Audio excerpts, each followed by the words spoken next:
राधे राधे। आज मैं आपको बताने वाली हूँ भगवत गीता का श्लोक 4, 5 और 6। अत्र शूरा महेश्वासा भीमार्जुन समायुगी युयुधानो विराटश्च द्रुपदश्च महारथ।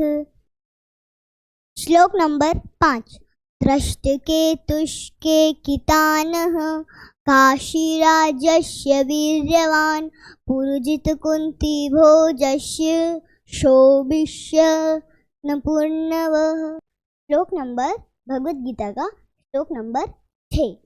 धामन्युश्च विक्रांत मोजस्य वीर्यवान् सौभद्रो द्रौपदी सर्व एवं महारथा। इसका अर्थ आप बताएं। तो श्लोक तो आपने सुन ही लिए काव्या से। इस वीडियो में मैंने श्लोक नंबर 4, 5 और 6 को लिया है क्योंकि इन तीनों श्लोक में जो दुर्योधन है वो गुरु द्रोणाचार्य को पांडवों की सेना के बारे में बताते हैं कि पांडवों की सेना में कैसे कैसे योद्धा है। मतलब पहले से एकदम से युद्ध शुरू नहीं करते हैं, पहले युद्ध में सब निरीक्षण करते हैं कि कौन कौन है, कौन कौन युद्ध कर रहा है, किसके पास क्या क्या शक्ति है। तो अगर आप यहाँ पर देखें तो श्लोक नंबर 4 में लिखा हुआ है कि अत्र शूरा महेश्वासा भीमार्जुन समायुधि युयुधानो विराटश्च द्रुपदश्च महारथ। मतलब कि यहाँ पे आप देखिए भीम, अर्जुन, युयुधान, विराट और द्रुपद जैसे महान योद्धा हैं। फिर आगे वो बताते हैं कि धृष्टकेतु है ना, इसके बाद चेकितान, काशीराज, पुरुजित, कुंती भोज, सेवश्च, ऐसे ऐसे योद्धा जो हैं वो पांडवों की सेना में है। और आगे बताते हैं कि युधामन्यु, उत्तमोज, सुभद्रा के पुत्र, द्रौपदी के पुत्र, है ना। तो इतने जो है योद्धा इस सेना में हैं।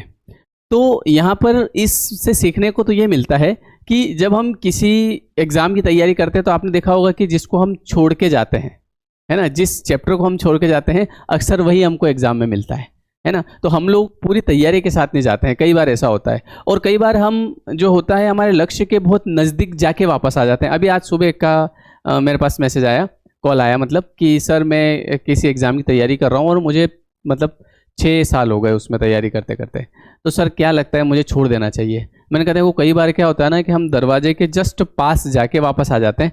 मैंने कहा आपने इसमें 6 साल दिए, मान लीजिए, चलो मान लेते हैं कि आज आपने छोड़ दिया। अब आज अगर आप छोड़ देते तो कल ऐसा आप क्या ही कर लेंगे।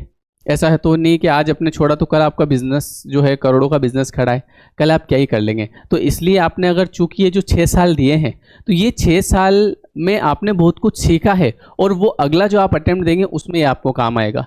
तो कई बार हम ये गलतियां करते हैं कि किसी एग्जाम की तैयारी हम कर रहे हैं, किसी बिजनेस को हमने शुरू किया, 1 साल देखा, 2 साल देखा और इधर तो वो चाल पकड़ने वाला ही था और इधर हमने छोड़ दिया, है ना। तो हम पूरा अच्छी तरीके से विश्लेषण नहीं करते हैं। तो यहाँ पे जो दुर्योधन है वो पहले पूरी सेना का निरीक्षण कर रहा है, कौन कौन है, किसके पास क्या क्या शक्ति है, कौन कौन किसको कैसे हराया जा सकता है ना। तो यहाँ से हमको यही सीखने को मिलता है कि हमको तैयारी अच्छे से करना चाहिए और सबसे बड़ी चीज़ सब्र रखना चाहिए। आप कोई भी बिजनेस शुरू करते हैं या किसी भी एग्जाम की तैयारी करते हैं तो उसमें समय तो लगता है ना। लंबी दूरी तय करने में वक्त तो लगता है ना, वक्त तो लगेगा।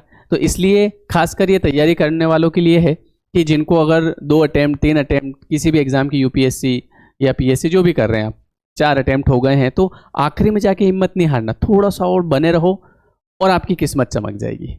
और ऐसा कई लोगों के साथ होता है जो छोड़ देते हैं लेकिन उनके पास बाद में पछताने के सिवा कुछ नहीं बचता। क्योंकि एक चीज़ मैं आपको बताऊं, आप उस चीज़ को शरीर से छोड़ेंगे, आप समझो मेरी बात को, मन तो फिर भी आपका उधर ही रहेगा और फिर आपको एक बात का अफसोस रहेगा, काश एक अटेम्प्ट और दे लेता, क्या बिगड़ जाता, तैयारी तो वैसे भी मैं इतने समय से कर ही रहा था।